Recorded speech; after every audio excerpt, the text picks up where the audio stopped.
I think we play tomorrow. Do we? Team USA, yeah. We play Serbia. We're winning the medal count now, right? I think so, as of yesterday.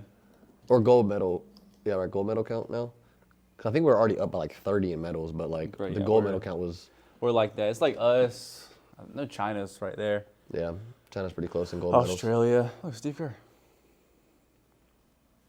Have you guys seen the view like by like the volleyball court? Mm-mm. Like they're playing literally right in front of the Eiffel Tower. So like some of the times the camera will angle out and it'll be like from the net looking up. It's literally right in front of the Eiffel Tower. I'm like, can you imagine just like... That's so cool. Yeah, that's awesome. Just like the fire pictures they get from that, like those... It's definitely been a cool Olympics? cool Olympics. Yeah. Cool setup, except the opening ceremony. Yeah, I heard about all that. I don't know. I don't know how to say it, but Olympics is definitely a scam for the athletes, bro. Yeah. It's just, I mean, yes, you get free marketing, but those guys are not getting what they deserve. I mean, most people are, it's like someone like you. Like, you know, like, very talented at what they do, but they're not getting well compensated for all the work that they put in. And, but at the same time, it's the experience and stuff. But what's crazy they is make billions of dollars. What's crazy is that like, but there's 10,500 Olympians this year. That's a lot of people. 10,500. There's Well, they keep 10,000 expanding sports and stuff too. Yeah. I think it was cool they had skateboarding though.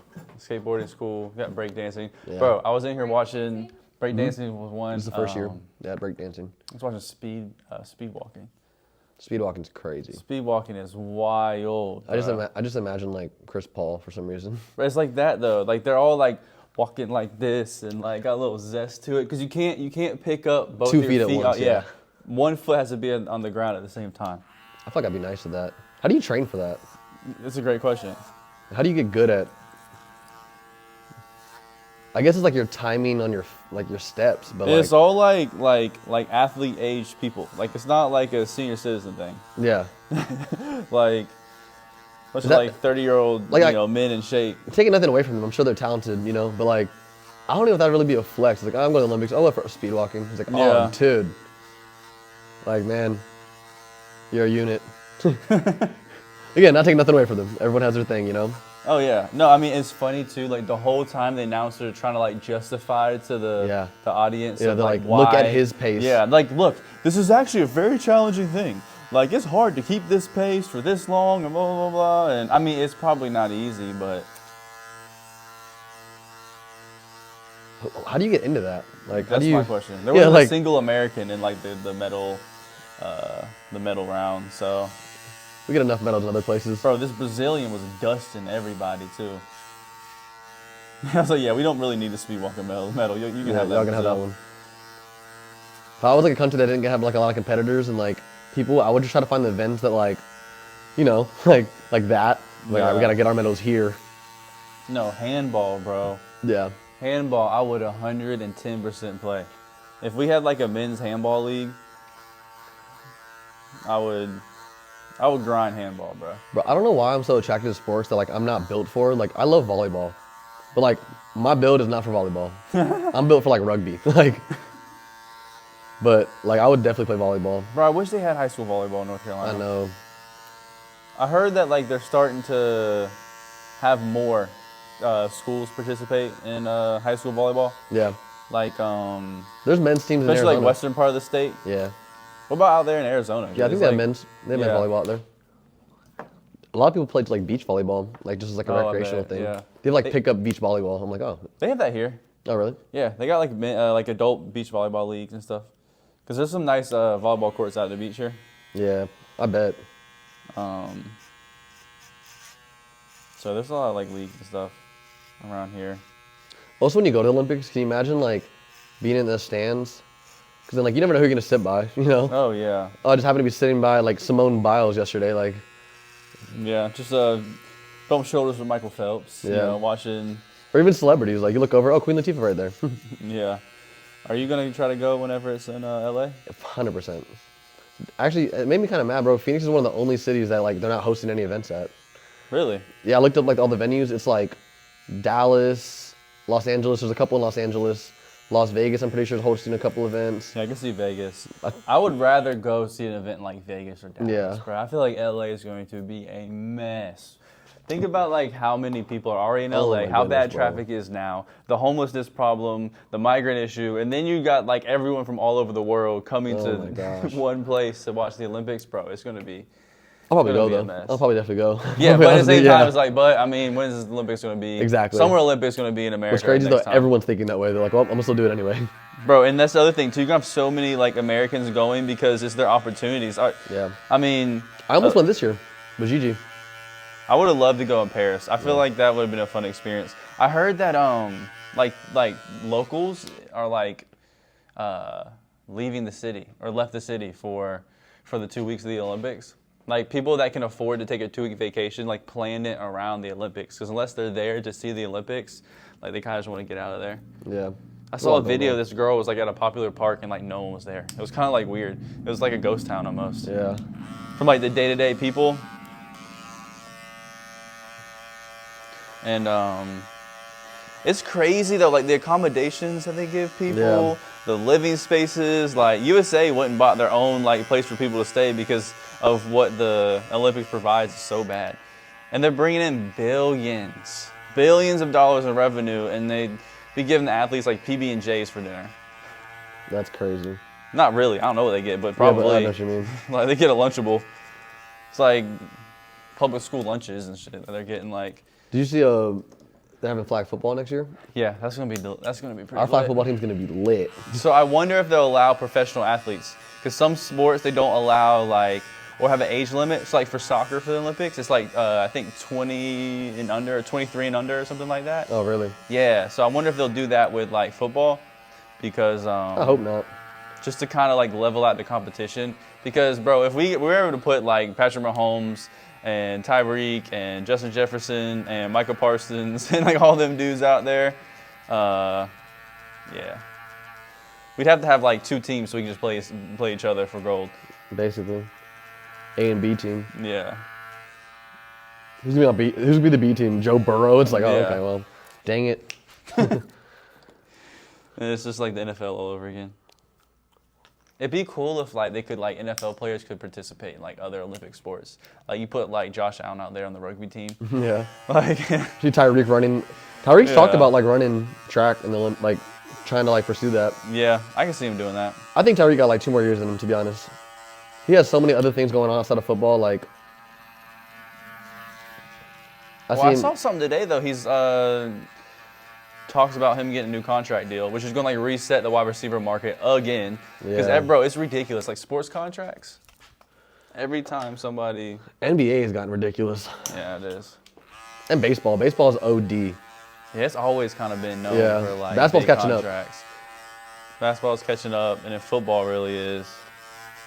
I like how the like players have their own podcast now, though, because you can really like. I watch a lot of podcasts with P. Yeah. With Paul George. I love his podcast. Yeah. He's got a good pie. It's He speaks well too. Like, oh yeah. some of them I can't really like. I don't know. I just don't like. It's too casual for me. Mm-hmm. Like it's just a little too casual, which I don't like. I like because like you get to kind of get to know them.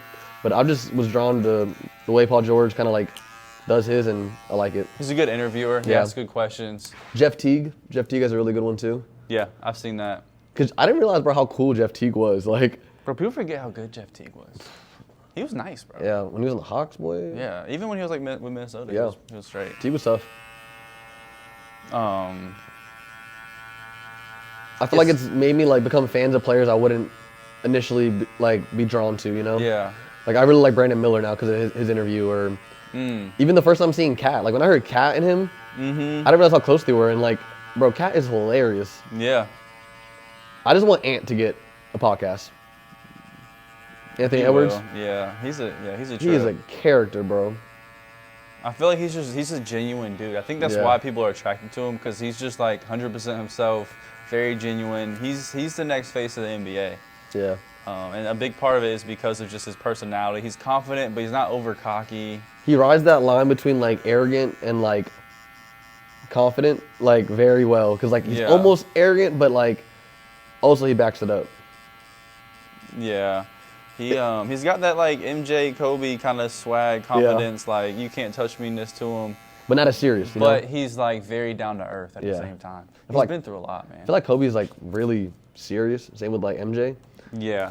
He almost does it like in a fun way, you know? Yeah, he's more goofy. Yeah, which I like. I like watching people like that. Yeah, me too. He's the only person I was like okay with losing to in the playoffs with the Suns.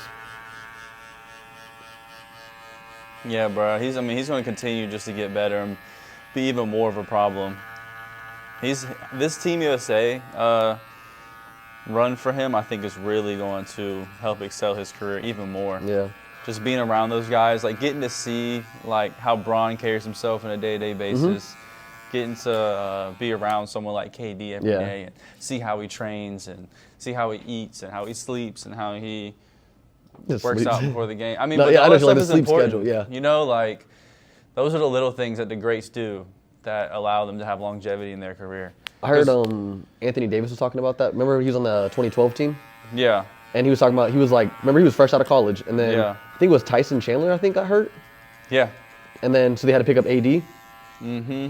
And I think it was his interview with D'Lo. Like, toured his whole house.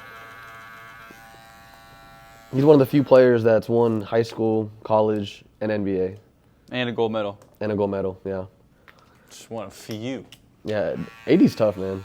One of few. But he was talking about how, like, being so young and being around prime Bron, prime D-Wade, prime Kobe, He was prime like- James Harden, Paul Yeah. George. Like, that team was absolutely ridiculous. And he was like 18, bro. 19. Yeah. Literally, like, 19 years old. Fresh out of Kentucky. He said the first game that he had to get in, I don't know if you ever heard that story, he went to check in to the game, he didn't have his jersey on. So they had to send him back to the locker room. No, that's And funny. Kobe was just joking on him. He was like, man, he knew he wasn't going to play. He didn't even put his jersey on. But I like getting to know, like, I feel like it gives players a platform to speak from that they didn't really have before. Yeah, and it allows you like have not a relationship, but like a connection with these guys. Yeah. Like you really get to understand what their personality is like and see them as more than just, you know, guys that An out there untouchable, dribbling the yeah. basketball. Exactly. Brings Oh, them down shut to, up like, and dribble thing. yeah, exactly. It kind of makes them like people. Yeah, which they are. Like, if I ever met Paul George, I feel like I could hold, like, a really good conversation with him just because, like, I feel like we've talked before. I know what you haven't. mean though, bro. Like people that you like watch and stuff like that. Yeah. Like it's almost like you know them in a way. Yeah. It humanizes people a lot, man. It's easy to like people that you look up to and glorify to like dehumanize them and just view them as like their status or Yeah. whatever they do. I was talking to one of the good friends of mine. He cut his hair yesterday. We were talking about it. He played at App State. Played football. And he was talking about, especially like in Boone, it's a smaller town. Like he said, like we're like celebrities on the football field. And Yeah. he's like, man, people come to me in Walmart and stuff, and they just talk about football. They talk about the next game, the schemes. He's like, man, like I'm a human too. Like, Yeah.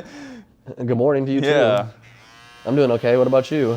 We're talking about how like a lot of people want like fame and success and all these things, but don't really understand what comes with it. Yeah. I'm cool off of.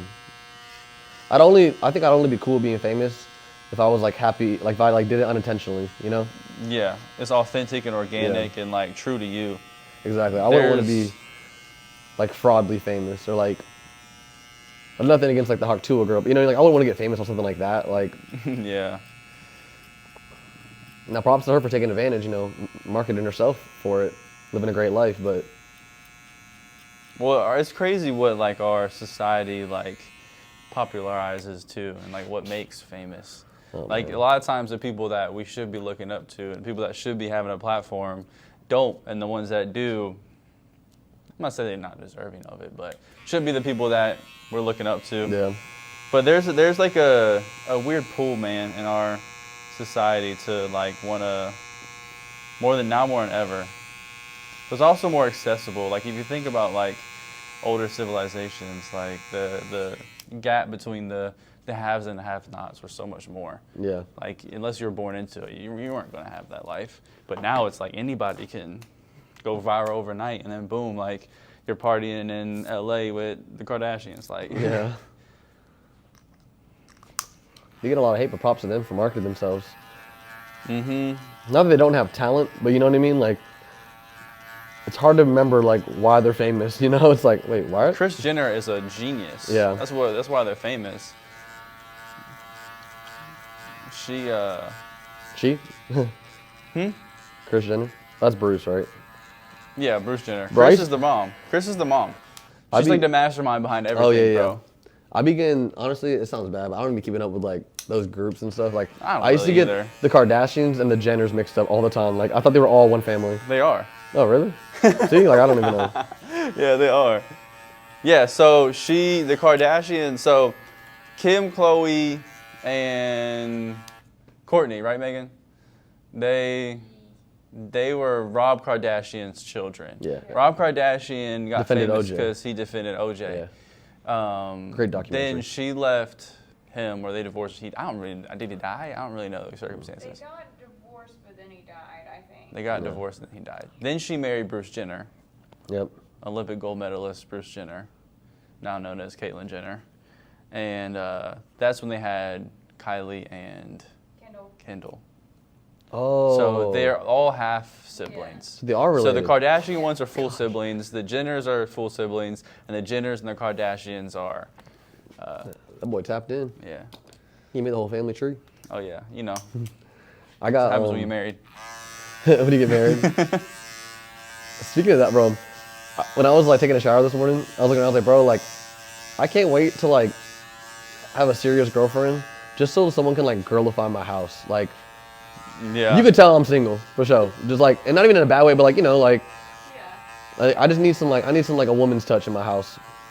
Bro, it definitely makes a difference. It It does. makes a house a home, bro. It does, man. It makes a house a home. A woman's touch just makes everything homey and smell good and... Do you know all the like the little secrets? You know, like, oh, Yeah. put this in a container like this, and it'll put it this way so it doesn't stick out. I'm like, oh, what? I would just put a blanket over it, like No, what? for real. But I try really hard, like if I'm meeting a girl for the first time or something, to like, you know, you clean your house up, but like, I want them to think that like, not that I have a girlfriend, like, you know, but I want them to be like, wait, why is it so like, why you got plants in here? You know, like, Yeah. they're all fake, let's be real. But I mean, nothing wrong with it, bro. I tried real plants for a It's while. the aesthetic. Exactly, but then I was like, man, like, let's be real with myself, like, Plants are hard to keep alive. bro. Oh my I gosh. mean, take a look around the real plants around here, bro. They're crying out for help. I think you're doing all right, bro. Not really. They're straight. You got to get plants that are hard to kill. Bro. Succulents, snake plants, stuff Bro, like I that. let bamboo die. All you gotta do is put a little bit of water in Let bamboo, bamboo bro. die. That bamboo was straight, like a piece of wood. And it was still sitting out. And one of my friends called me out. She was like, Joe, why are you keeping this? Because it was like in a little pot with like a panda next to it. I was like, because the panda. She's like, just get a new bamboo and put it in there. I was like, oh, yeah, I guess that's true. You're just keeping it because the pot. It's fire. I just forgot it was supposed to be green. I was like, I guess it is dead. She's like, it's more than dead. That thing gone. The soul has left that plant. It takes the right type of person, bro. Some It does. people just go with plants. I want to be more of a plant person, though. I want to start, like, gardening and stuff, bro. I want to garden so bad. I think that I'll get plants when I start reading more. I don't know why this goes hand in hand to me, but you know, when I have time to like sit down and read more, I have time to sit down and like take care of plants. I'm just not to Yeah. that point in my life, and I'm okay with it. I'm picking up reading more lately. I've seen a It's couple good books for at your you. house. It is. Bro, that guest room, I have so many books all over. I need a new bookshelf. It's good to read, though. It's good for your soul. It's good for your mind. And it's a great way to gain new information. Yeah. I feel like I just read so many emails at work in my office. I'm like, yeah, I did my reading for the day. Yeah, I feel that. It's hard to, like, fit Oh it in, my too, gosh, man. man. Little bits at a time. You know, Yeah. it's like any new habit you create, but like the way like I feel like it's hard for me to like pick up a book and read. Some people it's hard for them to get to the gym. Like, Yeah. you know, it's like everyone has their things they're trying to get to in their life. Like there's always something you're gonna be trying to get to. Shoot, at least you got one of them. Yeah, Some people out there don't even have any positive habits. that's true. That's why like honestly those things that I want to get to, I say them out loud. I talk about them, but I don't really beat myself up by not getting to them. Yeah. Because I know eventually I'd say that all the time. Like eventually in my life I'll get to that, but like it's just not right now. Mm-hmm. I feel the same way about politics. Like I say that all the time. Like eventually in my life I'll get to that, but like it's just not right now. Mm-hmm. I feel the same way about politics. Like I know it affects my daily life, but I just don't have enough time right now to like be too invested, and I don't want to be one of those people that hear one thing and then form an opinion. Like I want to be able to see all angles before I form a real opinion, you know? I'm the same way. I didn't start paying attention to politics until recently, until it Yeah. really started affecting me. Like being a business owner and like, okay, I'm paying. When gas was $6 a gallon. Yeah, and like, you know, I can barely buy like food. Like, Yeah. every time I go to the grocery store, I'm spending at least $100. I'm like, okay, let's figure out, let's inform myself, educate myself a little bit better on this. And I heard a quote that said, what was it? It said, pay attention to politics or like, yeah, basically pay attention to politics or you'll be governed by people that do, or controlled by people that do. Yeah. I've heard So that scares me. that kind of like, okay, well, maybe I should say my P's and Q's because it's important like to know who I'm voting for. I'm just not listening to what they stand by. Yeah, it is important. And I think that's enough for me right now, is that I acknowledge it's important, but also like, in a weird way, I feel like it's always going to be there. So whenever I can have the time to, you know, really take a step towards that, then I'm going to, you know. But right now's a great time to at least Yeah. figure out what's going on. It's an important election year, and oh my goodness. There's people in power that take advantage of those that don't really look into policies and stuff. Yeah. And that's when you get into identity politics, where you got people who are voting because of someone's ethnicity or gender, not because of what they can or cannot do or will not do for this country. It's so hard too, because So like, what they actually bring to the table. stuff people say, like, I'm like, all right, are they for real, or are they just saying, like, you know, like, I don't even know what's, and then one news channel says this, one says that, so I feel like you have to, it just takes a lot of work that, and in full honesty, I'm just not prepared to put in right now. Like, No, I don't blame you, bro. and I think me acknowledging that it is important is enough for now, but. Do you vote? Or do you not even care? I voted last time, but I also kind of felt like a fraud when I did vote, because I was like, it's bad for me to not vote, because obviously I understand the importance of voting and like how this is a privilege, but also like, it's like I'm voting blind, you know? It's like, why am I doing this? Yeah. Just because like You want to be educated on why. I want to be educated on what I'm voting for. Understanding people's policies is very important. Yeah. And don't just get the information from social media or Facebook. Yeah, or or what one someone news says on channel. Twitter, Like, I feel like you gotta go through all of them. Well, honestly, any like box news is going to be very opinionated one way or the other. Yeah. There's a lot of propaganda out there. Like, I try to.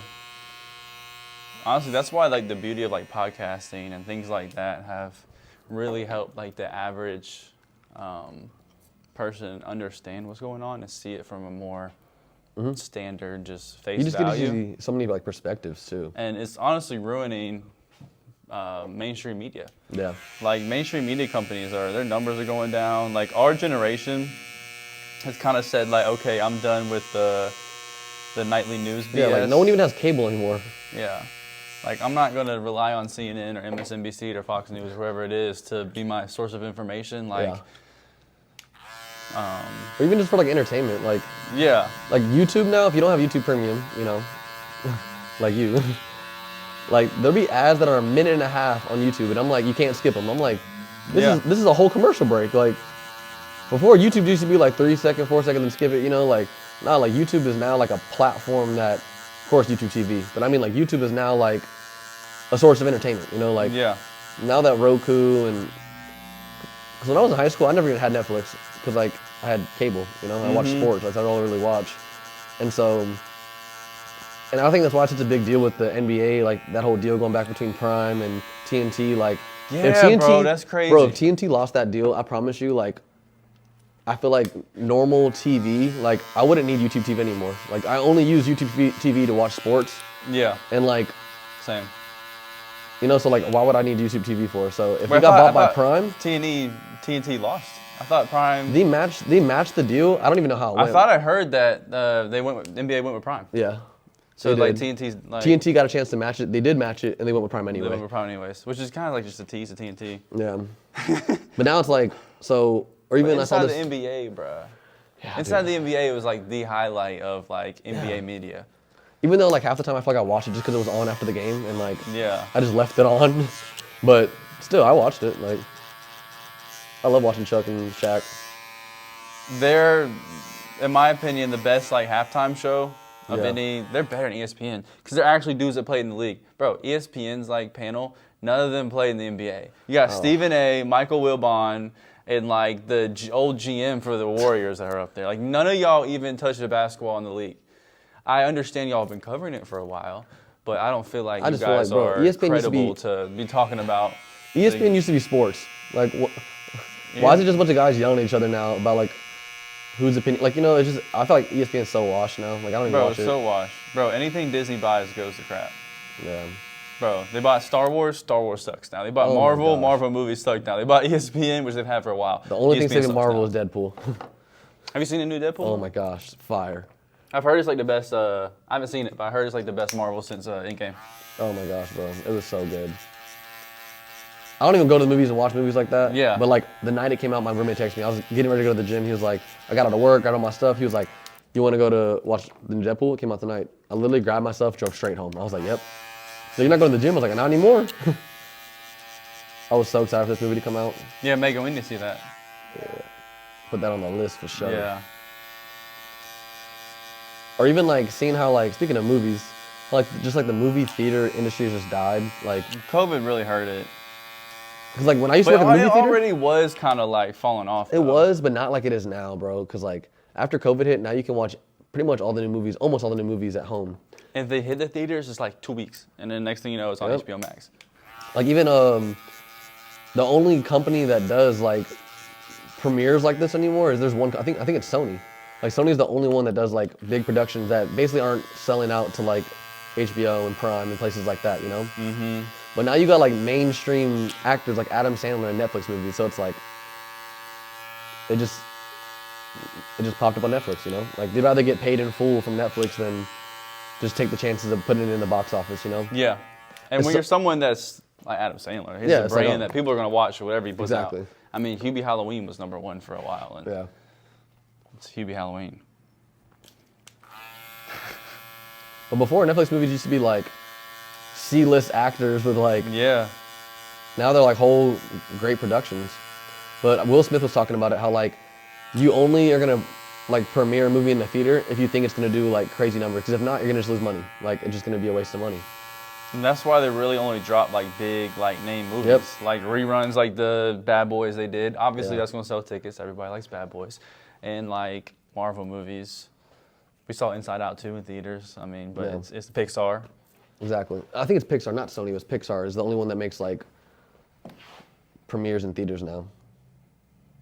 Yeah. It was crazy. I remember like not that long ago, you had to go to the movie to go watch the movie, like, you know? And now that like, all the dining theaters that came around, like at least in the big city, like dining theaters are really popular. So people don't even really go to the movies to like watch the movie anymore. They just go to like eat food and like do something. You know what I feel like could come back, bro?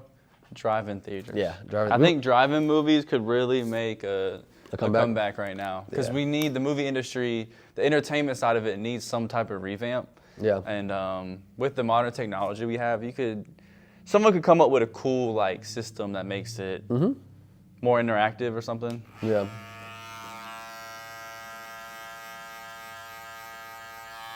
Yeah, I think drive-in theaters could make I think they should just make it like a car meet and then just have like a movie that shows. Like a car meet? Like a big car meet. Like we have car meets at this big lot in Arizona and the pavilions.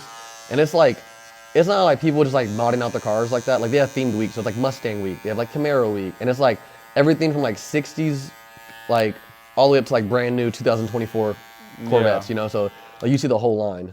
They have bike night. So I would think like, you know, it'd be cool like on once a month if they just like had like, you know, the first half of the night is just like the cars pulling up, parking, you know, you walk around to the cars and then everyone just goes and like sits in their car and watches the movie. And then at the end you can like, you know, after the movie maybe you can like vote on who had the best build, who had like the coolest sports car above this year, the best classic, you know, just give out awards, make it like a whole event. Have servers going around serving people food and drinks and stuff. Or you get a chance to like have booths set up for like vendors and stuff. They have a couple food trucks on the pull up. Food trucks, yeah. I need to write this down. Not for real. He'll be hearing this. Don't take mine. I'm patenting it right now. So, you just did another competition, right? Yeah, and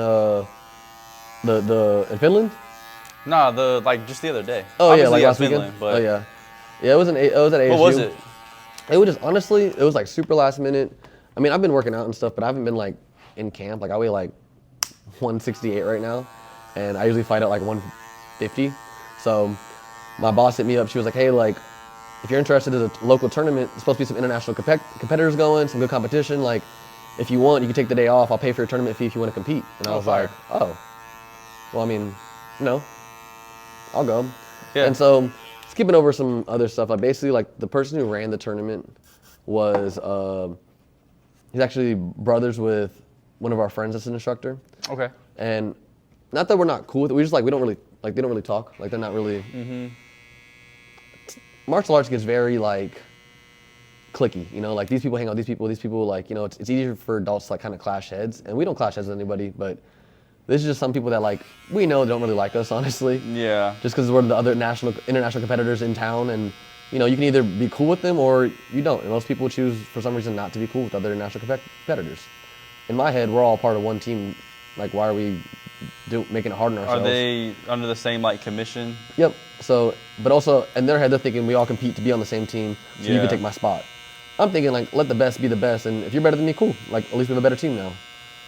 If you're not better than me, okay, well, like whoever wins it earns it. Like, but when we train together, I'd rather train together and grow than like not train together and be competition. You know, like we're only competition to get on the team, and then once we're on the team together, now we're teammates. So like, why are we gonna make this weird animosity? You know? Yeah. So skipping all over the drama. Basically, they invited, signed me and Billy up for the tournament last minute, and we showed up. It was fun though. It was really fun. I haven't done a logo tournament like that in a while, but Billy's been focused more on like MMA and like Muay Thai kind of style. Yeah. So it was a little bit different the way for him like moving like that again, but he did good. Yeah, I mean we set up the house. It was kind of expected, like, you know. Yeah. Good matches though. Definitely good matches. Yeah, man. I got a fun little highlight tape out of it. It was cool. Yeah, I saw. It's fire. It was cool. So I get confused with like so is it like all these tournaments and the international stuff, is it its own like league? Is it like a commission? Is it a group? So like how does that work? When you go, you know, when you went to Finland, is that like the World Cup basically of like Tae-Kwon-Do? Yep, and then World what's the difference Championship. from that to like people that participate in the Olympics for Tae-Kwon-Do? Gotcha. Like, could So- you have that opportunity to go to the Olympics if you know, wanted to? Or like, how do you break those barriers? You know what I'm saying? So basically, Taekwondo was made in 1955. So it's still a pretty fresh sport. It's only been around 70 years. Yeah. It was made originally for the Korean military. Okay. And the creator of Taekwondo died in 2002. And side note, isn't Jade related to him somehow? Not the creator. So one of the creator's like main students during that time, that's her dad, yeah.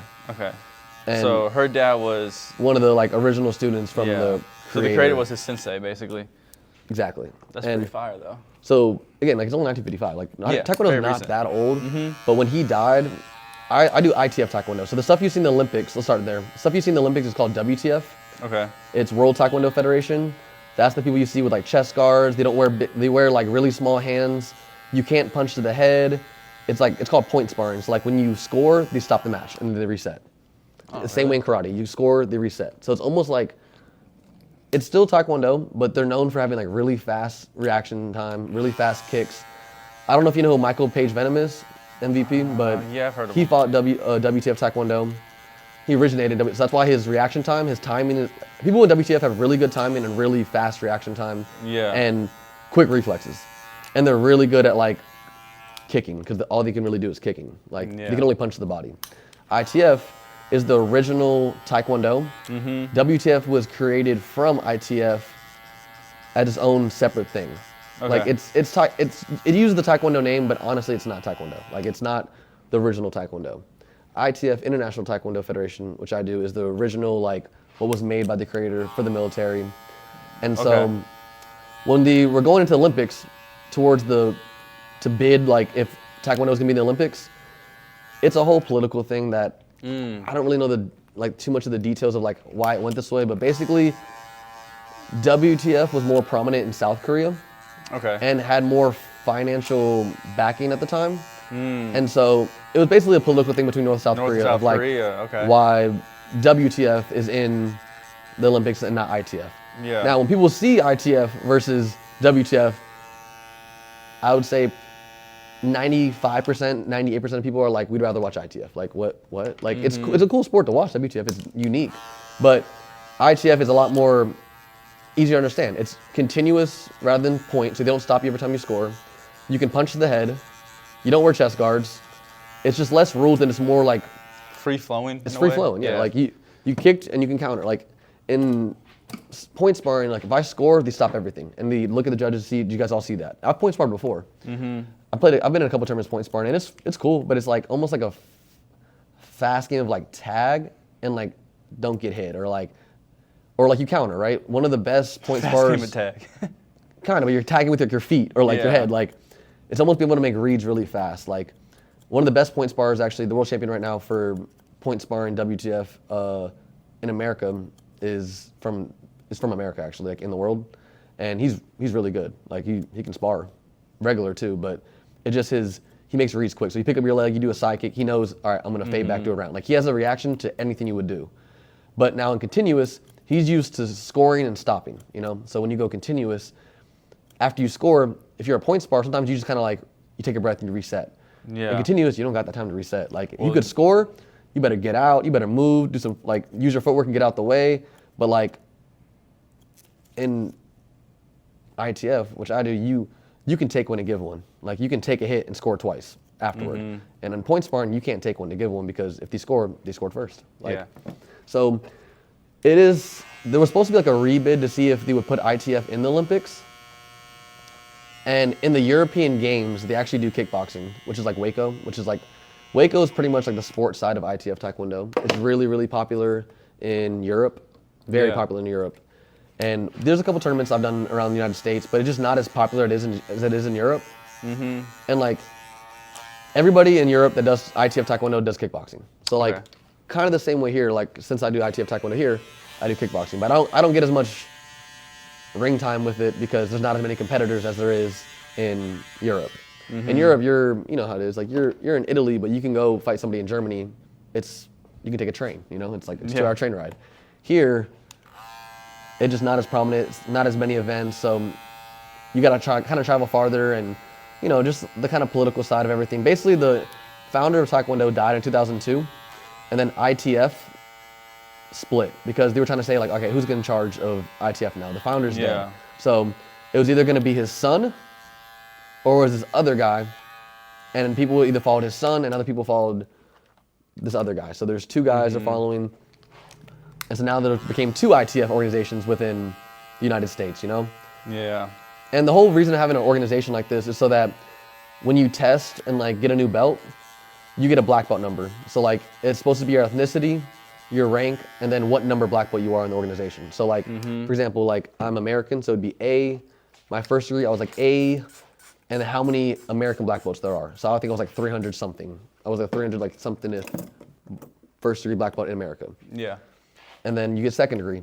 You can literally, when you get your second degree black belt through the organization, it will tell you what number second degree you are in America, because you're the newest second degree in America. Oh, wow. And so you get black belt numbers through the organization, but it just keeps organized on like, you know, making sure people aren't getting black belts out of nowhere, making sure people are up to par on like what's correct, what's not correct. They kind of just govern like and keeping the rules the same throughout everyone. Everyone's teaching the same thing. Everyone's like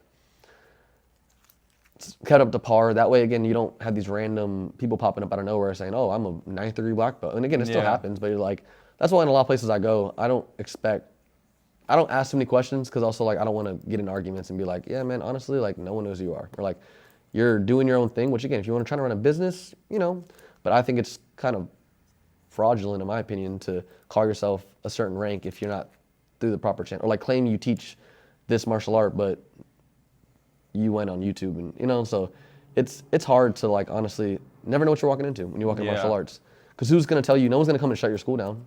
It's just, you're not going to be a certified ITF school. You're but not the going to be average recognized. person, if I'm trying to find a gym for my kids, a school for my kids, I'm not going to know the difference. Yeah, you're not going to know the difference. So it's people can sucks still sometimes. market it and take advantage and. Yep. And so there's ITF. We call it Rainbow Fist just because of the logo, but ITF USA, which is like one of the, when ITF split in 2002, that's the one that I went to the World Championship. It's probably it's most prominent in Europe, like we have a lot of the Europe people, we have a lot of South America people, we have Canada. It's like it's majority Is of that the world. why a lot of your tournaments are in like South America or Europe? South America, Europe. We're going to Slovenia. We're supposed to go in Croatia, so it's all there. And then the other one, basically, the other ITF is it basically has North Korea, it has China, it has Russia. Like it's basically all the communist countries, and their world championships are just like basically their countries, like Korea. So it's probably the closest thing to the original thing, but like political wise, it's like. Is it because it was more embodied by North Korea? Is that why a lot of the more communist countries pick up that style? It's basically that like if you're a communist country, you're gonna go to that ITF. Just and again, there's it's people. Crazy how politics run deep like that. Yeah, and like there's people like they have a New Zealand team. So the other teams that go there, but like I don't think we have a USA team that goes to that ITF just because like no one's go to Russia, no one's go to China, no one's go to Korea. Now before when it was won, like Billy's dad's been to North Korea, and like competed like in the 90s. So Billy's dad was real good? Oh yeah, Billy's dad was a dog, dude. Oh my gosh, Billy's dad was a dog. Does he still like come out and train with you guys ever? I mean, he's older now. He has a school in Connecticut. That's where we used to go when I used to go train. So that's where you used to go train in Connecticut? Was Billy's dad's school? Billy's dad's school. That was That's like cool. kind of the headquarters, like where everyone used to meet was Connecticut. Yeah. And then the idea was when I moved to Arizona, we were trying to make the headquarters. Open up.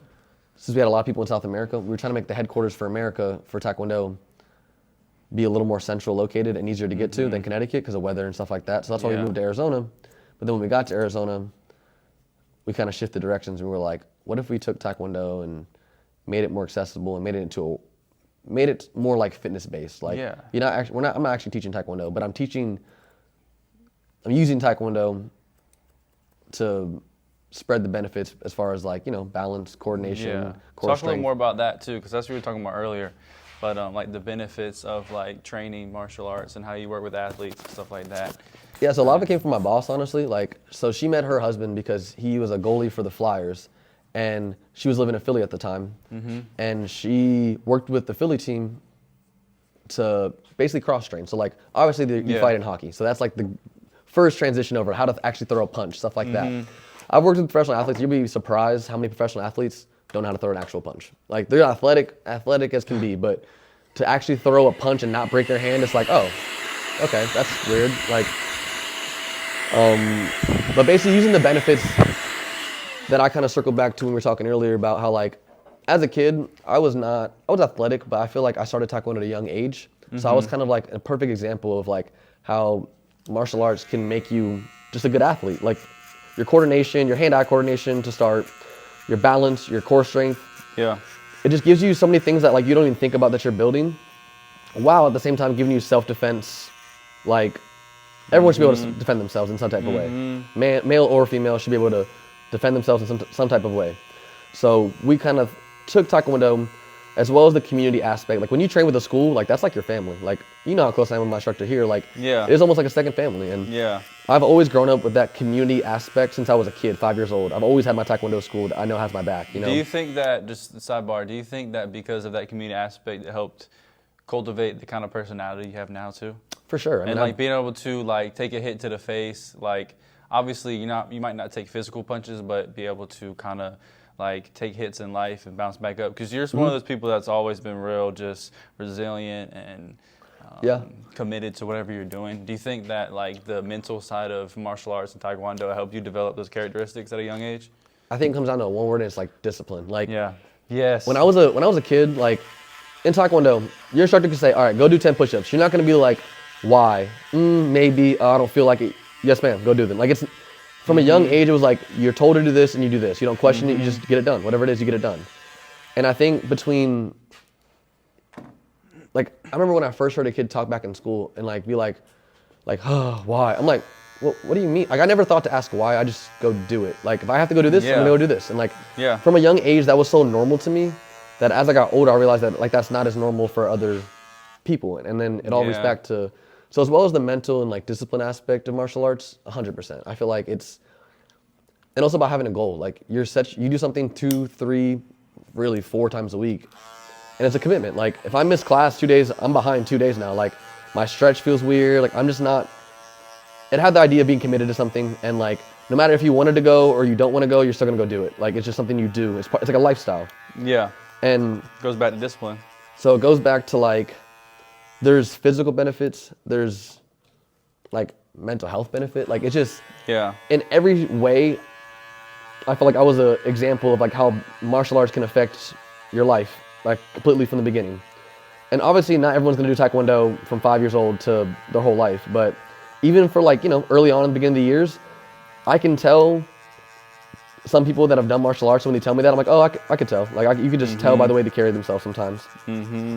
And obviously I was lucky enough to be able to do it for my entire life, but a lot of people, when you get to around 14, 15, naturally martial arts attracts a lot of younger people, and to stay with it, a very big commitment, going to class 4 times a week, there's not a lot of adults that can keep up that commitment, And when you're an adult, it's a choice. You're like when you're a kid, your parents make you go, you just go, When you're an adult, it's up to you. So it's harder for, I feel like, adults to keep up with it because it's such a big commitment. But we wanted to find like kind of a happy medium. Like, how can we make the benefits of martial arts more accessible? And not even just the physical benefits like balance, core strength, flexibility, and things that can help with athletes, but, the other side too, like the discipline aspect, the community aspect, everything that we've gone from Taekwondo our life that shaped us into who we are today. How can we give that to modern day people without the commitment of having to put on a dobok, having to, learn these tals, learn these Like I know so much Korean history, just like Korean was found by Dangun in year 2333 BC. That's the second pattern in Taekwondo. Like I know all these random things that I'm like, it's cool to know. Yeah. But like, it's a big commitment. Like, I don't know if an adult wants to like commit to learning the whole origin. Like, it's martial arts is a big commitment, and I acknowledge that now. But how can I give the benefits of martial arts to people without making them fully commit to something like that? So that was the idea about KBX. It started talking about like, again, originated from Jade working with like dry land training, and then she realized like, hey, like there's a lot of benefits to this. Like how can we, and also like, it's fun. Like honestly, there's so many fun parts. That's why I do it. It's fun. I love kicking and punching. Like I love learning new kicks.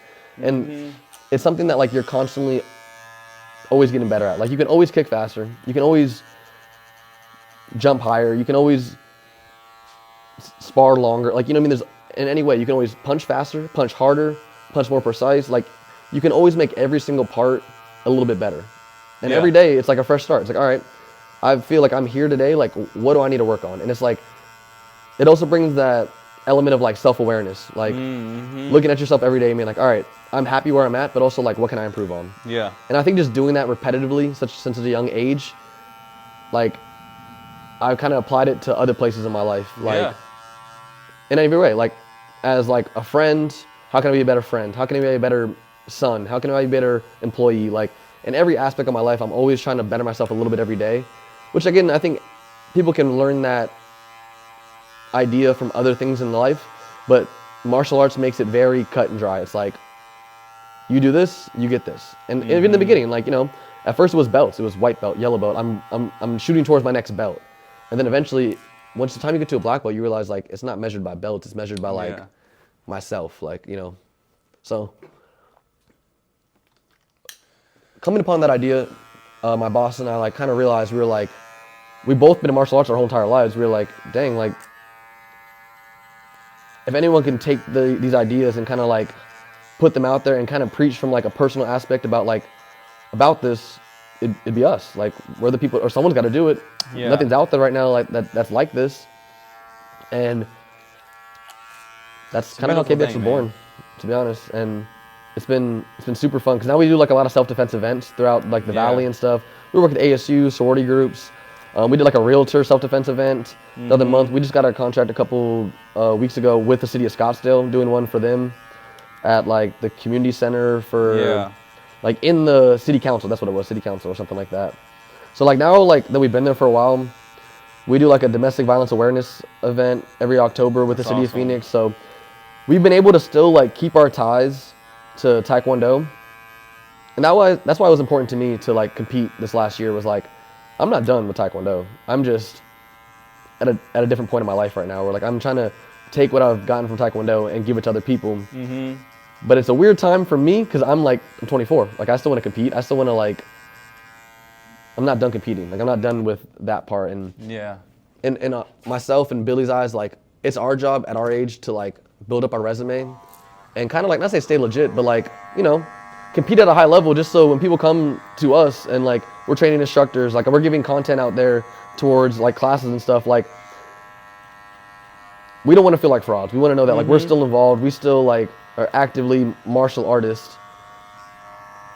When you're put in a leadership role, that just takes your level of responsibility higher too, and you got to keep yourself accountable, because no one's gonna like want to be held accountable by somebody that doesn't keep themselves accountable or doesn't stay on their P's and Q's. And it's your way of leading by example, and then people will follow, be a lot more likely to follow. And just from a business standpoint too, you're gonna be a lot more brandable when people say, "Oh, these guys are legit." Yeah. This isn't just some random guy that had a good business idea. Like, these people trained, have lived, breathed what they do, and now they're willing and able to bring me the benefits from said service, said product, or in your case, the training.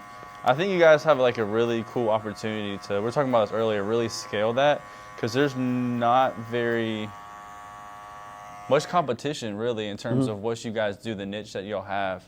And I think that like going the route of self-defense and kind of catering to and also giving like everybody, as opposed to just people. Not everyone's going to be comfortable walking into a studio and, you know, getting on the bag or sparring, but everyone can appreciate and understand the importance of self-defense, the importance of the discipline that you get from it. So being able to translate that, taking something that's very complex like Tae-Kwon-Do and simplifying it and then giving it to the everyday consumer is a beautiful thing. Yeah, appreciate it. Yeah, it's awesome. You guys have a great idea. And you guys, I can tell, I mean, obviously we're, talking about the commercial y'all were in and all this other stuff and all the different deals you guys have been getting. So it's been working, but it's still young. Yeah, slow grind, man. That's what I tell my mom. I'm just like, sometimes it's, there's definitely ups and downs. Like, we opened our first studio. In the first 3 months, we got to like 120 members. Like, it was me, Kelly, and Jade. And like, we opened up and literally, like, it just like blew up out of nowhere. We're like, oh, like I couldn't even, like, we had to lower our ad spend because I couldn't keep up with leads. I was like, I literally am teaching classes and trying to keep, like, I'm calling leads all day. Like, literally from between classes, all I did was follow up with leads, book appointments, confirm appointments. That's all I did all day. Send out emails, like, that's all I really did until class time. And then now we have a better system now. Like, people book their own classes and stuff like that. And it's a self-sufficient, like, kind of thing going. But so we knew when we started we had something, And now, like, all right, now, like, how can we build on this? So what we're thinking about, too, to start off is selling KBX as, like, a programming, too. Yeah. Like, maybe a gym, for example, like LA Fitness, that has bags. Could an instructor go in there? We give them KBX as a program that the class is already made. These are the drills. These are how you do the drills. Kind of give them a portal, like, this is how you teach the class. You come out for like basically like a week or a weekend retreat, and for 3 days we work with you.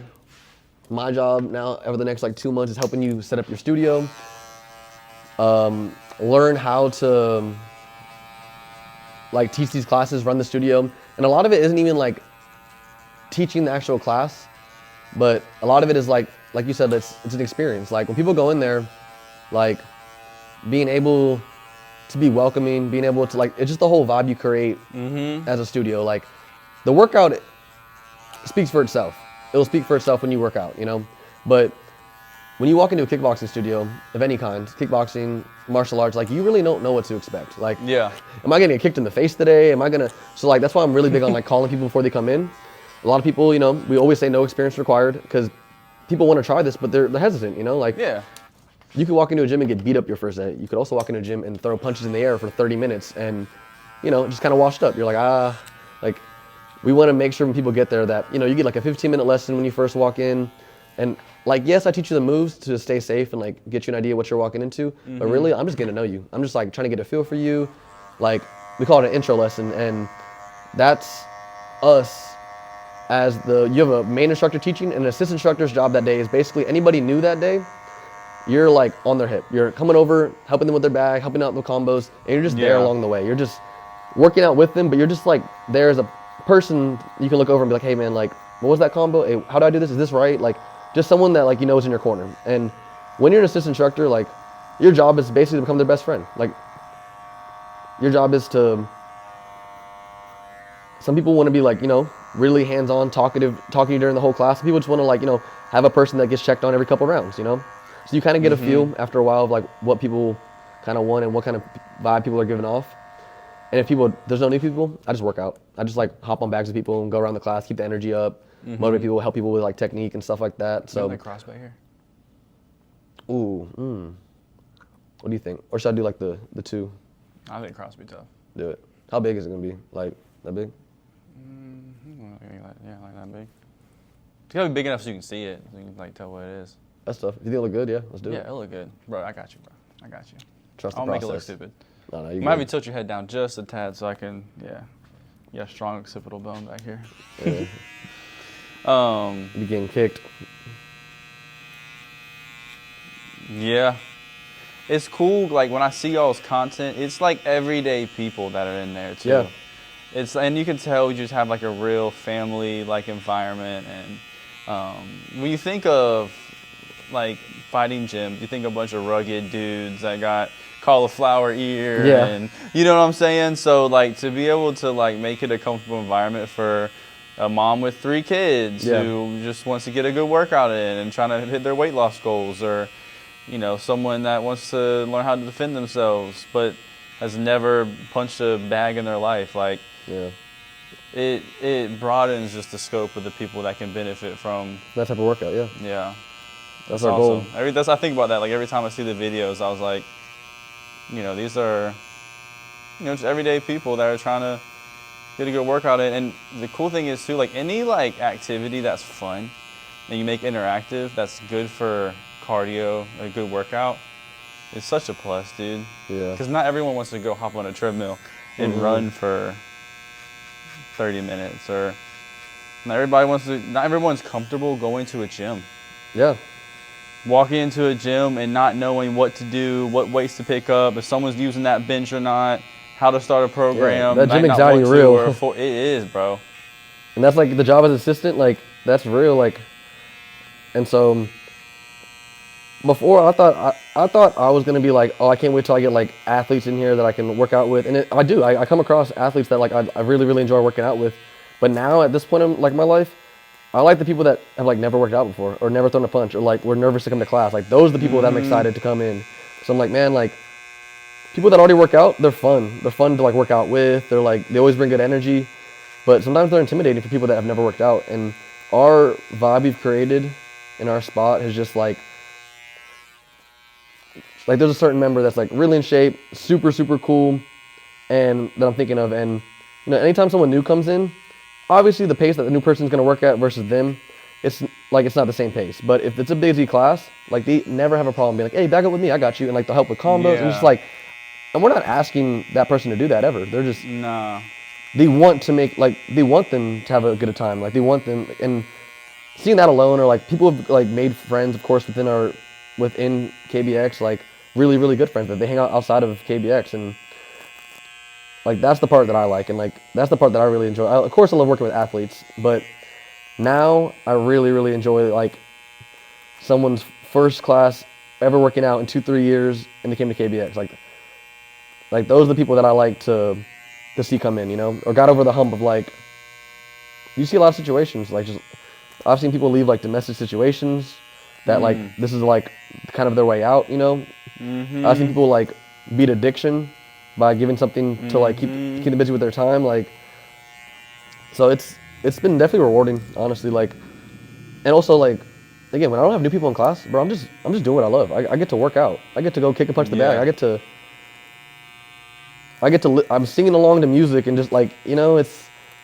Yes, it's work. Uplifting people. Yeah, it's work, but it's like it's so worth it. Like we were talking about last night, like it's when you're putting other people first, and your fulfillment isn't coming from whatever I'm doing or my accolades. It's from the lives that I'm getting to impact in a positive way. And when you're on the front lines in a people's business, impacting people and loving people, it makes what you do effortless, man. Yeah. And it makes it feel so good. You get to walk, when we turn the lights off that night, you have a sense of like just it's funny betterment. you said, and like it's you just funny you feel said right. the lights thing, man. I promise you, every time I turn the lights off when I'm walking out, like I just take the exhale. like you just look around, like we have that big blue light in the front now too, and I walk past them like, like I don't, because of when COVID closed us the first time, like I could have 27 people in class, and I'm gonna teach the same way when I teach 3 people in class. Yeah. And I almost like the smaller class sometimes. 'Cause I'm like, yo, like I get to work out with 3 people and like really get to know you, like really get to, you know, like help you, like you just create those relationships. And I think preparing for Finland, this past, was that fall or this past like pre-winter, September, like last year basically. Yeah.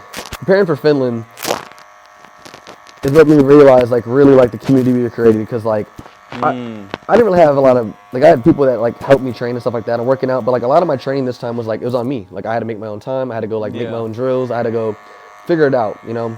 And of course I had coaches, but also my coaches have other things going on too. Like again, I'm a grown man, it's on me to like get a lot of stuff done. And like, you know, during those weight cuts and during some of those like hard times during training when I'm just like dying, like I see that one person come to class and you can just see it. They're like, hey Joe, like, need some motivation today? And like, I'm like, yeah, if you want to work out with me, like I'm down. And like, they'll just push me, like they'll just, you know, it felt good to know that like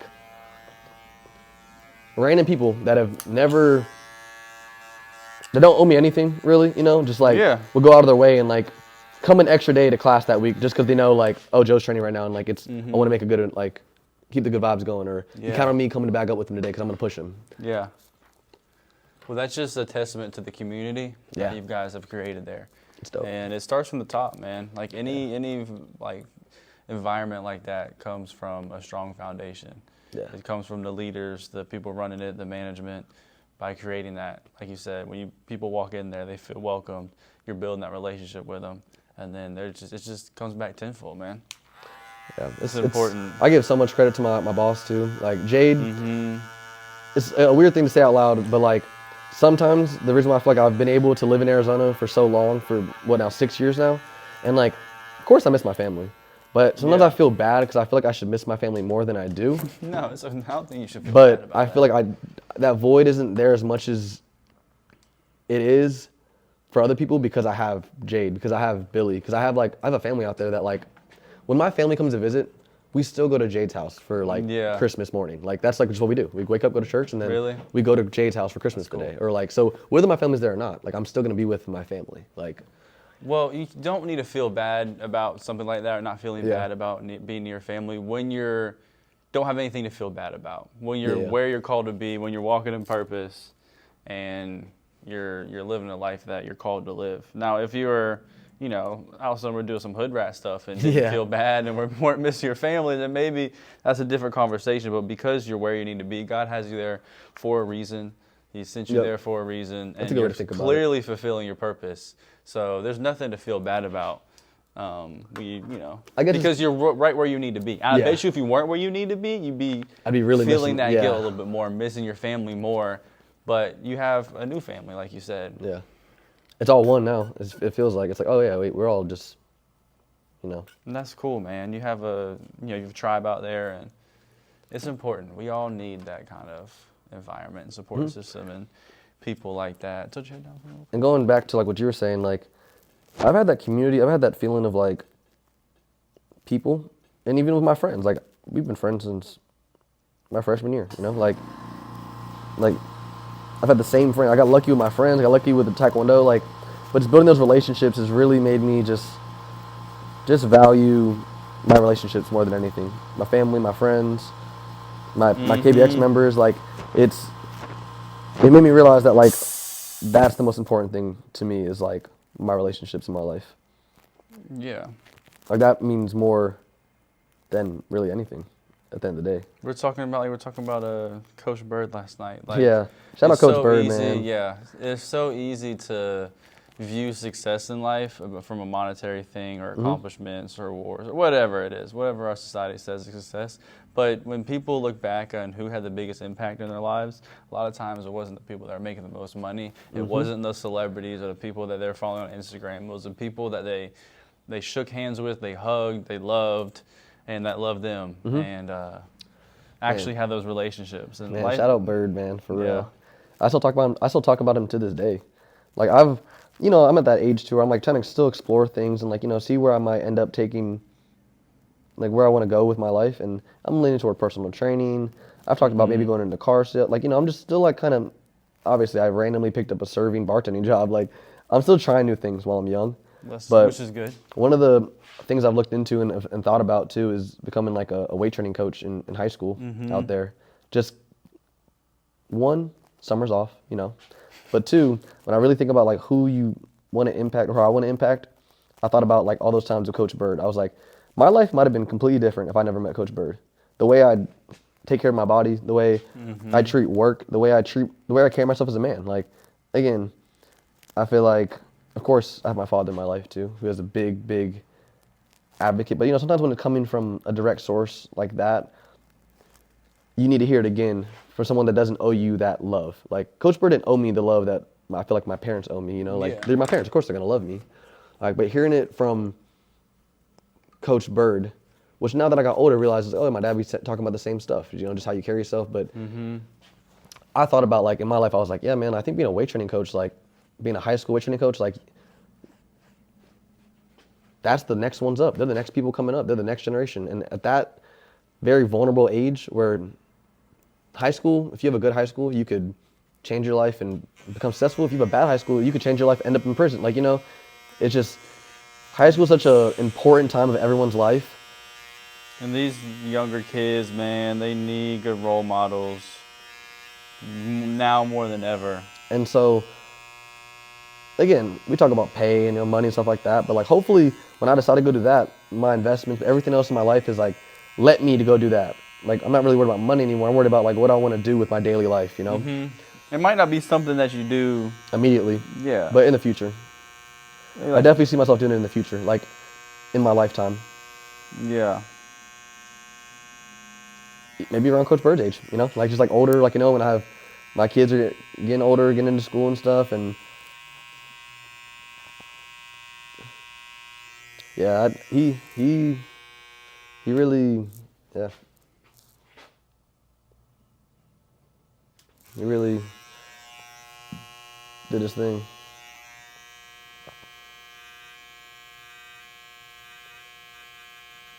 I'll still be trying to shoot him an email. It's probably been a couple years now, but I shot him an email a couple Christmases ago. It's like, hey, Coach Bird, don't remember me. It's Joe from Jacksonville. Where's he at now? I believe he's in not New, but I think he's in Richlands. I think he's the head coach for Richlands. Really? Yeah. Last I heard. Or he's the head coach somewhere. Because he went from New Bern to us. Then after that, I think he went to Richlands, I believe.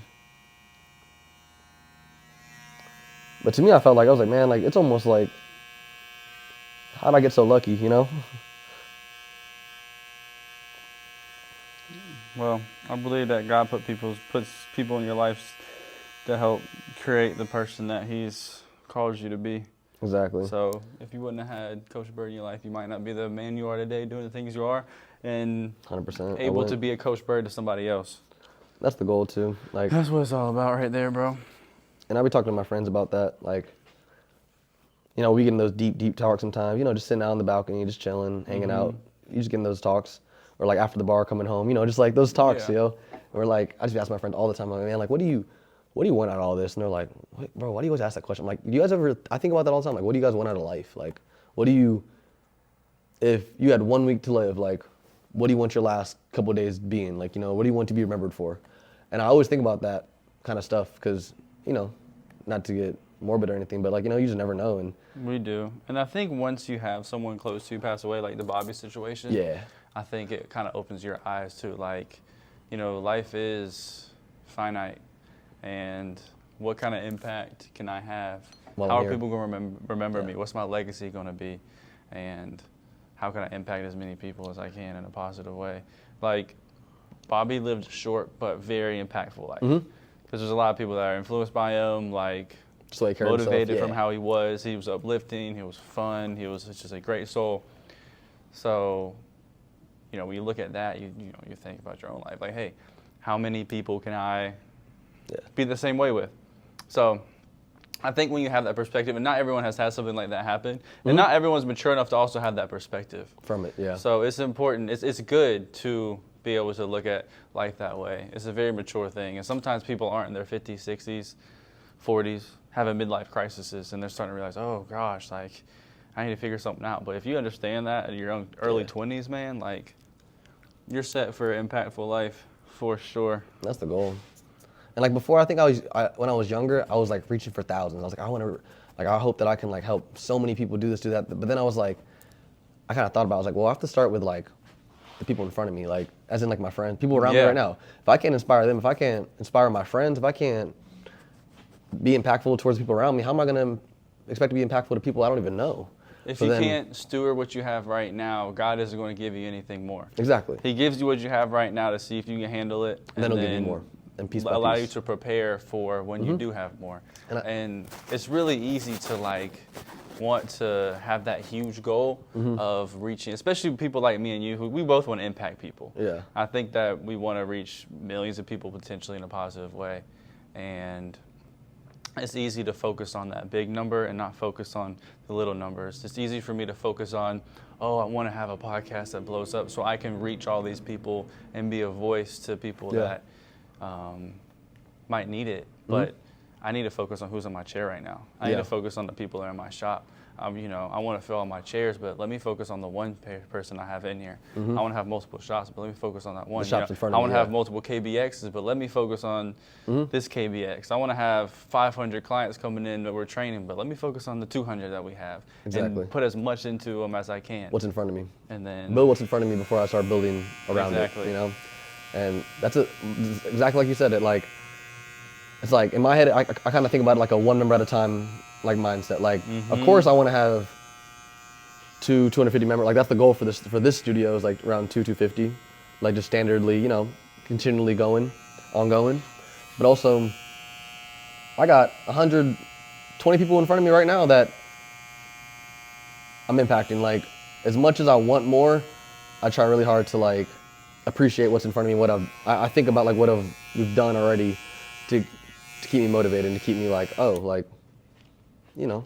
And then once you're doing that, all of a sudden you're going to have that goal. You're going to be reaching that. And it's going to happen organically, and you're not going to be focusing on it, you're not going to be rushing it, and you're going to appreciate it when it comes. Because I don't want anyone, like, I don't ever want anyone to just feel like a number. Like, just like, oh, like another number. Like, I want to have individual relationships, some stronger than others, you know, but like I know every single member's name. Like, and I wanted to say like that. Maybe it won't forever be like that, but, you know, I want to be close to knowing pretty much everyone's, at least their name or who they are. I don't got to know where they're from and all this stuff, but like, you know, just keeping that one person at a time kind of mindset. Yeah. Because then it comes off more genuine. You're not worried about, and it is genuine. Like, I genuinely care. So that's what I've really learned is, as long as I stay genuine, as long as I stay to like genuine intentions, whatever it might be, like, I feel like I'm gonna be okay.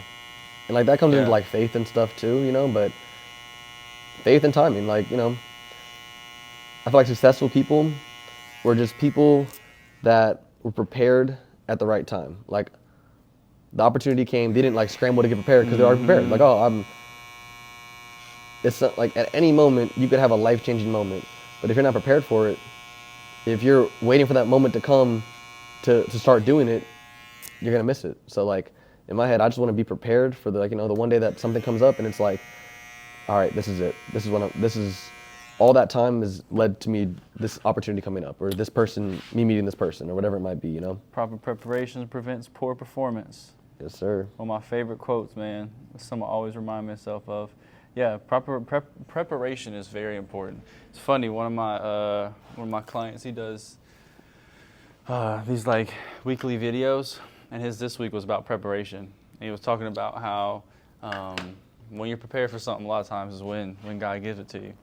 It's like easy to like want something but not be prepared for it, and be praying for something, asking for something, working for something, but you're not really prepared, whether it's mentally, financially, skill-wise, whatever it is.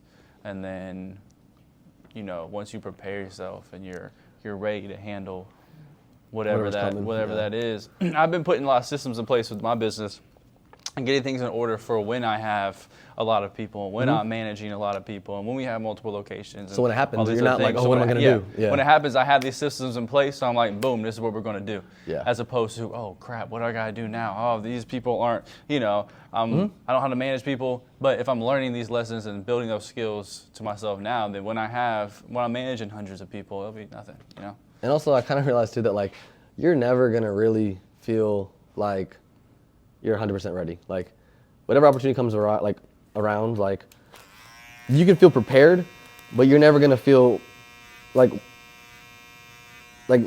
it's never going to be the perfect timing. There could always be something in a way that could be in the way or, like, not fully in your, like, basically there's always an excuse. There's always an excuse, like, why this isn't the right time. Yeah. But I try to just, like, take everything that happens in front of me and just, like, take advantage of it. Because then at least if I fail, I know I didn't try. Like, and at least I can learn something from me failing. Yeah. And it's only got to work once. Like, you can fail 10,000 times. But if it works once, hey, it worked now. Nah, for People real, only man. talk about that one time it worked, not all the times it didn't. Like, Nah, bro, because you never know till you try. Yeah. So unless you put yourself out there and actually attempt to do something, I don't want to look back in life and be like, dang, man, like I really messed up. I should have attempted this. I should have. yeah, no regrets. David Goggins talks about that. His biggest fear is going to heaven and God being like, this is who you could have been Yeah. if you would have put everything into it, but this is who you become. I love you regardless, but this is what my true plan was for you. Yeah, this is what you left on the table. Yeah, this is what you left on the table, but you decided to not give it your all. And And I think coming from, like, our hometown, too, like, kind of plays a factor in sometimes. Like, bro, Jacksonville, I'd say all the time, Jacksonville is like a pool of wasted potential. Like, we have so many people that we could think in our head that, like, we talk stories about, like, from high school that, like, that just, like you said, like, whether that's athletic, smarts, like, just anything, just had so much potential, but maybe self-belief. Like, I don't know sometimes. I'm just like, I wonder, and I don't want to continue that story. I want to, like, kind of write my own story. Like, I don't want to, in my head, because I've seen it happen so much, that I don't want to be another story like that. Well, I think you got to get away sometimes, too, to grow. It's hard for you to grow, and you can't rely on your hometown to be successful. I talk about this all the time, too. Like, I love Jacksonville to death, but I couldn't rely on Jacksonville's economy to pay my bills. Yeah. I had to get out to be able to grow something. Maybe eventually we can go back to Jacksonville and reach that area, but for me to be able to really grow, spread my wings and fly, I had to get out. And your hometown's going to hate on you the most. Bro, even Jesus said that a prophet has no honor in his hometown because his people of his hometown tried to kill him. Yeah. For preaching what he was preaching. Bro, so even God in flesh said that your hometown basically ain't going to love you how you wish they would. Because people are always going to see for what they remember you as, not who you are now. So, they see Simon out and about in Jackson, they're going to think about 18-year-old Simon who was doing dumb stuff or whatever, They're not going to see 26-year-old Simon and my character and who I am now. Yeah. I'm always going to be judged by your mistakes. What you remembered. Or what's remembered of you at that time when you're growing up. So it's good to get out. You can always come back. But I think everyone needs to take that leap of faith and, like, step out of their comfort zone. So much growth. Think about how much you've grown from taking that leap going out there to Phoenix. I mean, even my little stint in Charlotte, like, I grew so much. I had to learn how to be independent, how to figure out things on my own. Go to the grocery store. Can't go to the grocery store. Can't rely on friends to. I used to be a person that always had to have a homeboy with me. Same. Like, if I'm going to Walmart, if I'm going to grab a bite to eat. If I'm about to go hoop, go to the gym, whatever it is, I was like, man, I'm going to find someone to do that with me. I didn't even like being in my house by myself. And then once I was separated from everyone I knew, I had to become independent. Man, it was like night and day too, man. Like, I felt like I was around people all the time, and then all of a sudden, one day I'm in Arizona, I'm like, I'm by myself more than I ever am. Yeah. You feel me? Like, I appreciate it, gang. There's a low taper. What do I call this? Like, what do I get on the sides? I can tell you, like, exactly what I did. Yeah, I'm just curious, just for, like, when I get my cut. Yeah. My cut So again. let me take pictures of it too. Oh, I didn't even look at the back, bro. I'm stupid. I forgot we even did that. Yeah. Oh, the back. So the back we tapered out too, and Yeah. that's tough. Yeah, I like that. Appreciate it. Yeah, man. I appreciate you letting me cut you up while you're in town, bro. Always. You got a little, I don't know what to call I it, have some bro. sea salt spray. You want some sea salt spray? Yeah, that'd be cool. Like some water and sweet This is actually a prototype for our brand that we're trying to start. That'll work. Yeah, my hair be getting a little dry. I haven't put anything in my hair in a while. Gives it more volume. I'm using like coconut oil usually. Coconut oil's good. I was waiting for you to tell me, like, is there seeds in that? Or is there anything I should know? It's No, melting my brain from the outside. No, I mean, if it's just raw coconut oil, bro, that's Yeah. great for you. Coconut oil is one of the most versatile things. You can cook with it. You can use it to moisturize your hair. I think that's why I did my hair like this too, because like, you know, I've had the same haircut since I was like, what, 14? Like, Yeah. And then I went to the barber shop with you and I was like, oh, okay, like getting an edge up with the same haircut, it's I was cool. looking, like, can I use your phone? Yeah. Take these pictures. I was like looking for my phone. I was like, oh, wait. Probably got a better camera too. And so that's when I decided, I was like, man, let me just try something different. So in my head, if I didn't like it, Jeez, it's clear. No, the portrait like zoomed in like crazy. What phone is this, bro? This camera's fire. I think it's the 5th. I just got it like last Sunday. Oh, okay. The 15. Oh, yeah. We should record a podcast with it. Let me sit up a little bit. I'm over here like, Bro, I love all like the reels and stuff about people like making fun of like barbers, like recording people in Yeah. the chair. I think it's hilarious when, have you seen the one with, like about eye contact? It's like, don't look at me when I'm cutting your hair in the front. Yeah. They're all. I can't stand when people be doing that. It happens more than you would think. I've bro. never even thought Usually to, as kids, yeah. They're like trying to see what you're doing. But I've had some grown men that are like, I've never even thought to look at my barber when I'm talking, much I'm gonna less when start he's in closing front their of me. eyelids. Yeah. Not even saying nothing, bro. Just Bro, I'd be weak if I saw that. My barber did that to me.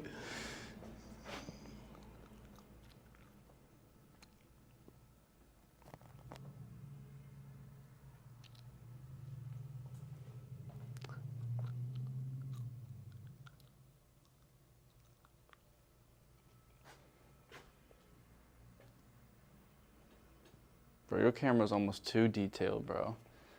Like, you get the razor back out and be like, all right. I'm like, no, I'm We'll like, touch that I real got quick. see some things I need to touch up. I don't really need to take this side because I got this side. Bro, there is something I want to hit though. So,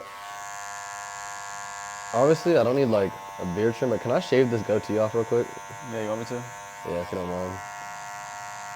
I think people, damn, he busts his, oh my, sorry, I know I was supposed to cut. Oh, so but I just saw he a busts body his on the ground, tail, bro. boy. We're watching the steeplechase final right now, where they got, you know, it's like the Olympics, where they gotta run through the water, hop over the thing. Yeah, what is this, bro? So it's like track and field. You have to run a mile, but like you have like little mini obstacle things in between. Like you gotta jump over and like hop in There's, like, water, hurdles. little hurdles. It's like random stuff like that. This one dude just Final busts lap, his bro. tail, bro. This is it right here. Final lap. USA about to get second? Okay. Was that USA? Yep, on second right there. Let's go. USA. Morocco won. Yeah. Bro, Oh, he looks like he's going through it. that guy, last lap too. I think they ran 2 miles actually. 8 minutes, yeah, they probably ran 2 miles. Bro, I need to get to 15, bro. I'm gonna see all my cut's gonna get even better. Okay, that's better. Hey, baby.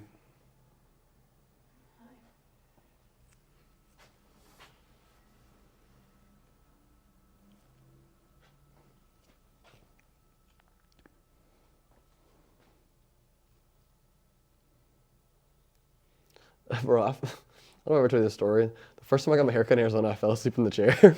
The barber, I didn't even know, bro. Like, full on just head bob, just. He's like, yo, you okay, bro? I'm like, yeah. Yeah. But I guess like at the time where I was working, going to school, I haven't sat down for that long in one Yeah. spot. And boy, I just. He No, that's hilarious, bro. just like kind of go. He's like, hey, bro, like, if you need a second, you good? I'm like, no, bro, I'm good. Let's just get it over with. I saw a video of this guy. I think it was his client, and he must have not had nobody left because he let him like fall asleep in the chair, and like the dude took like a 2-hour nap. Yeah, he just left him there. Oh, Yeah. I think I saw that video. The guy was like a veteran, something like that. Well, he just got off of work. Yeah, got off a construction job. That's what it Yeah, was. yeah. And the guy just let him sleep. He was like, put the towel over his face. He was like, "You're good, bro." Yeah, he did. He a real one for that. Yeah, My unfortunately. barber wasn't that nice.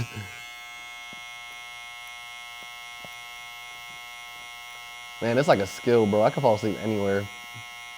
It's kind of crazy. No, I can't, bro. I didn't even fall asleep on a freaking 8.5 hour flight to Italy, bro, overnight. Like I couldn't. Bro, that's terrible. That's the bro. Going to Finland, bro. I was still in the middle of my weight cut because I only had like 3 days before I weighed in when I got there. Yeah. So I was like 6 pounds out, but like you retain a lot of water when you get on the plane, just because like you're sitting in one place for so long. Yeah. And then as soon as you get there, you gotta get off the plane. You gotta like sweat it out, basically. Do you want me to turn your mustache too off, or you keep? Oh the yeah, mustache? no, definitely. If I got something up there, for sure. Oh ew. You ain't trying to keep the Hell no. stash, bro.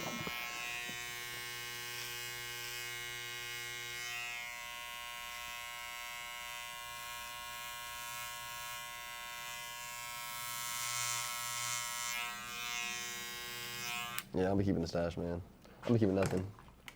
I'm like a new man.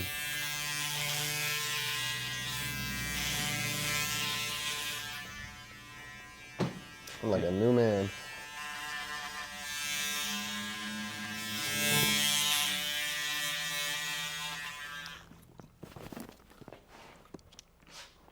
Give me a little cowgirl tonight. Yes, sir. Long live cowgirls. Go in there singing that Morgan Wallen. I want to learn how to two-step tonight. Not two-step, but like, what do you call it? Line dance? Yeah. Two-step, not two-step. I'm thinking about, definitely thinking about line dancing.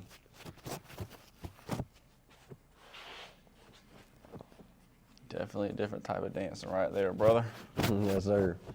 I got a little to it, too. Won't click my heels at the end or something. Yeah. I feel like I did really good holding my mouth during this podcast. I feel like I only cussed like twice. Yeah, but I almost slipped up one time. I feel like I did really good. I feel like we can cut it out. The only time I really cussed was when that guy fell. I could not react to that, bro. No. He landed like almost face first. I was like, oh my God. And then like the next guy like stepped on him. He was like, oh, sorry, man. Moving on.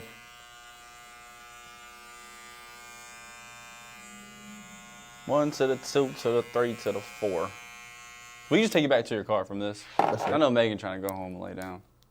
That's straight. It's perfect. It's like 4 right now. Sound good to me. Had a good one now. Oh shit, listen here. But don't I got such a long neck, man? Like, I feel like I need to put a tattoo on there somewhere. Your neck's really not that long, bro. Well, for this angle, it do. Bro.